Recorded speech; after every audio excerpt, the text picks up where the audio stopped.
ఒడిశాలోని పూరి జిల్లాలో ఓ విచిత్ర సంఘటన చోటు చేసుకుంది.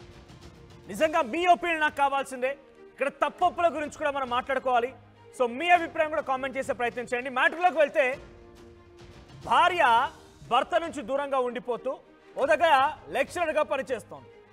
ఆ లెక్చరర్గా పనిచేసే చోట ఓ విద్యార్థి సంఘ నాయకుడితో పరిచయం ఏర్పడింది.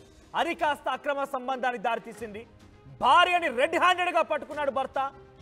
ఉన్నత స్థానంలో ఉండి ఒక టీచర్ అయ్యుండి కూడా ఓ విద్యార్థి సంఘ నాయకుడితో కలిసి అక్రమంగా ఇద్దరు కూడా వాళ్ళు ఒక ప్రైవేట్ ప్లేస్లో ఉన్న నేపథ్యంలో, ఇంట్లోనే ప్రైవేట్గా ఉన్న సిచ్యువేషన్లో రెడ్ హ్యాండెడ్గా పట్టుకున్న ఆ భర్త ఇద్దరిని కూడా అర్ధనగ్నంగా రోడ్డుపై ఊరేగిస్తూ పోలీస్ స్టేషన్ తరలించాడు.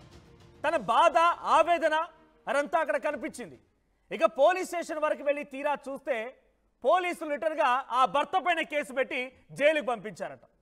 చూడండి, ఇక్కడ మీరు ముందుగానే అడిగాను, మీ అభిప్రాయాన్ని నాకు తెలియజేయండి, మనం మాట్లాడుకుందామని చెప్పి. సో నేను ఇప్పుడు అడుగుతున్నాను, దీంట్లో తప్పెవరిది?